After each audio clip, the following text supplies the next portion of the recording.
Oke, halo semuanya, nama saya Josh Ibnu Jaya dan pada video kali ini saya akan menjelaskan pada kalian semua tentang organisasi sistem komputer.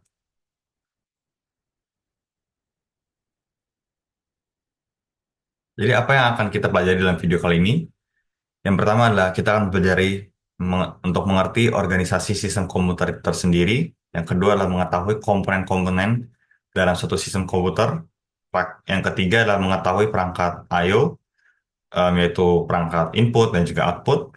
Dan yang terakhir adalah mengetahui cara kerja suatu komputer. Jadi apa sih itu organisasi sistem komputer? Jadi organisasi sistem komputer itu adalah merupakan suatu sistem ataupun organisasi dalam sistem komputer yang pelajari bagaimana suatu komputer itu bekerja secara beriringan, secara bersama untuk menghasilkan suatu tujuan, dan suatu komputer itu terdiri dari berbagai komponen yang bekerja sama yang memungkinkan pengguna untuk mengeksekusi suatu perintah.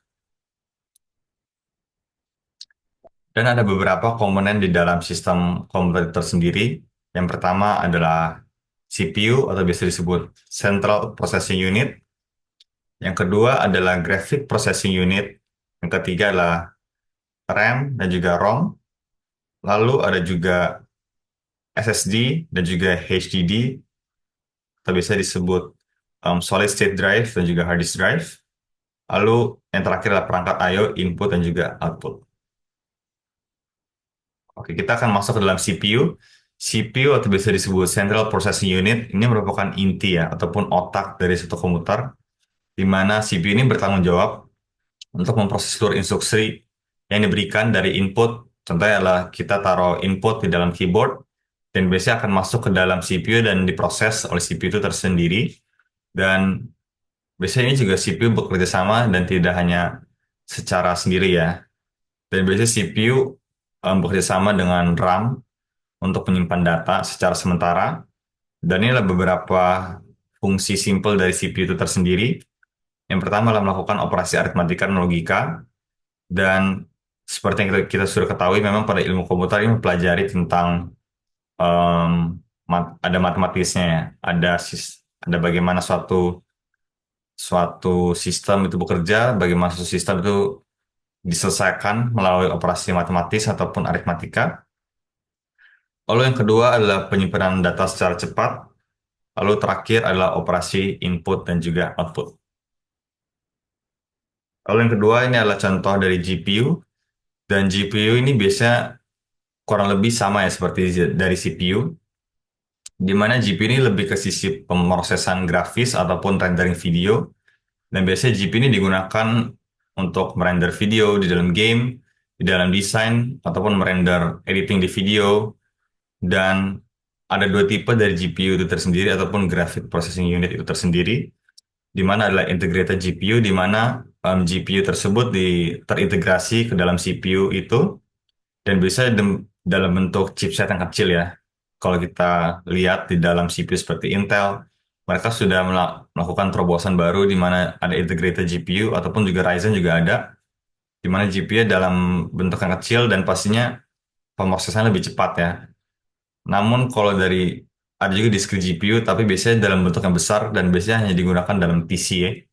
Dan GPU ini memang lebih cepat, tapi memakan banyak tempat ya. Apalagi kan kalau di laptop kan pasti tidak discrete GPU, dan bentuk GPU ini memang sangat besar. Dan beberapa fungsi dari GPU itu tersendiri adalah merender video 3D secara cepat dan juga creative production dan AI. Dan ini menunjukkan bahwa memang AI itu juga ada ya, bahwa GPU memang memproses bagaimana AI bekerja, dan GPU juga digunakan untuk editing video dan sebagainya untuk menjalankan tugas kita masing-masing. Lalu ada juga RAM dan juga ROM, di mana RAM atau bisa disebut Random Access Memory ataupun ROM yang bisa disebut Read Only Memory. Dan membedakan kedua komponen penyimpanan data sementara tersebut adalah RAM ini bekerja untuk menyimpan data sementara dari CPU, tapi kalau ROM itu bekerja untuk menyimpan data secara permanen dalam BIOS komputer. Jadi dalam kata lain bahwa RAM itu bekerja kalau komputernya masih nyala ya. Tapi kalau ROM itu biasanya kalau komputernya udah mati, Dan kalau kita mau nyalain itu pastinya yang bekerja itu ROM, read only memory. Dan biasanya ROM itu tidak dapat dimodifikasi karena memang sudah terdapat di software, dalam software ataupun software komputer ataupun BIOS komputer tersendiri. Dan itulah yang membedakan kedua penyimpanan data sementara tersebut. Lalu ada juga SSD dan juga HDD. Dan ini merupakan penyimpanan data permanen umum yang bisa kita temukan dalam komputer ataupun laptop. Dan dapat terlihat dari gambar ini bahwa SSD ini dalam bentuk yang lebih kecil daripada hard disk drive, di mana hard disk drive ini emang dari kata hard disk, disk berarti menggunakan suatu perangkat disk ya, seperti yang di dalam foto ini. Kalau SSD itu bekerjanya secara beriringan ya. Terdapat beberapa chip ataupun memori di dalam SSD itu tersendiri dan itu membuatnya lebih kecil. Namun ada beberapa juga keunggulan juga dan kekurangan dari SSD juga hard disk drive, di mana SSD ini memang kecepatan bacanya tinggi, bisa sampai, kalau sekarang sih bisa sampai 6.000 megabyte per second, 3.000. Tapi kalau hard disk drive tuh pembacaan data lebih pelan, tapi yang membuat hard disk drive itu lebih unggul daripada SSD itu bahwa penyimpanan data di SSD itu tidak sebesar di hard disk drive. Dan kalau ada itu SSD mentoknya mungkin sampai 2 terabyte. Dan itu harganya memang sangat mahal ya. Tapi kalau kita bandingkan dengan hard disk drive, tempat penyimpanannya bisa sampai 10 tera. Dan lebih banyak lagi, 8 tera ataupun di atasnya ya.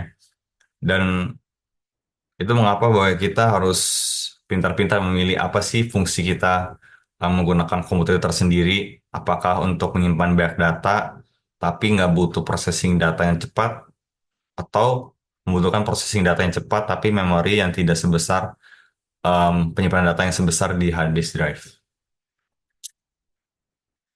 Lalu kita masuk ke dalam perangkat input, dan perangkat input ini bekerja sama ya pastinya dengan CPU, dengan bidang pemrosesan komputer, dan juga perangkat output, di mana perangkat input ini merupakan perangkat-perangkat yang bertugas untuk masukkan perintah atau memasukkan instruksi ke dalam komputer agar dapat diproses, dan itu akan dikeluarkan melalui output. Dan perangkat ini meliputi beberapa komponen perangkat seperti keyboard, mouse, scanner, dan juga masih banyak perangkat lain laginya. Lalu untuk keyboard ini penggunaannya bisa digunakan untuk mengetik kata-kata maupun angka. Mouse bekerja untuk mengontrol dan masukkan perintah ke dalam komputer. Scanner berguna untuk mengubah dokumen fisik menjadi digital. Jadi ini adalah contoh-contoh perangkat input dan masih banyak lagi. Dan pastinya setiap keyboard, mouse, scanner ini pasti memiliki spesifikasi yang berbeda-beda yang membedakan keyboard A dan B dengan spesifikasi yang berbeda. Apalagi di pasar sekarang pasti udah banyak pesaing dari pembuat keyboard, mouse, scanner, dan sebagainya. Lalu ada juga perangkat output, dan perangkat output ini em, bekerja apabila setelah diproses data input dan diproses di dalam CPU, dan itu akan mengeluarkan, biasanya sih ya, kalau perangkat output itu seperti contoh kayak monitor, itu kan biasanya menampilkan visual, menampilkan informasi yang sudah kita input dan diproses dari pemrosesan data ataupun CPU. Lalu ada juga speaker dan headphone, ini biasanya menyalurkan atau mengeluarkan suara dari komputer. Lalu terakhir adalah printer, ini juga salah satu contoh baik di mana biasanya kita print itu dari format digital ya. Format digital menjadi format fisik, dan itulah beberapa contoh perangkat output yang kita dapat temui di dalam era sekarang.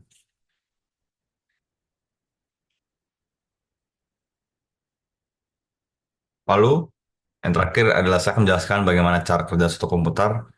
Dan ini merupakan gambaran secara sederhana saja, ya, secara simpel saja, bagaimana komputer tersebut dapat bekerja. Dan secara mendasar, cara kerja suatu komputer itu adalah mengambil data dari input, seperti yang sudah saya jelaskan tadi, Misalnya kita menaruh instruksi, menaruh perintah, dari keyboard kita mengetik, ataupun mouse kita mengontrol layar kita, mengontrol layar kita. Lalu itu akan diproses langsung di pemrosesan komputer itu, di mana CPU itu akan bekerja sama dengan RAM. Dan saya akan jelaskan visual di kanan ini, di mana pertama saat kita menaruh input, yaitu yang yang sudah saya bilangkan tadi, itu kita menginput data, mengontrol layar kita, pastinya akan selalu diproses terlebih dahulu oleh CPU kita, di mana itu akan masuk ke dalam bagian control unit CPU itu tersendiri, lalu itu akan melalui proses logika dan juga aritmatik, unit aritmatika dan juga logika, di mana yang sudah saya jelaskan tadi, memang salah satu fungsi dari CPU tersendiri adalah untuk memecahkan ataupun melakukan proses aritmatika dan juga logika.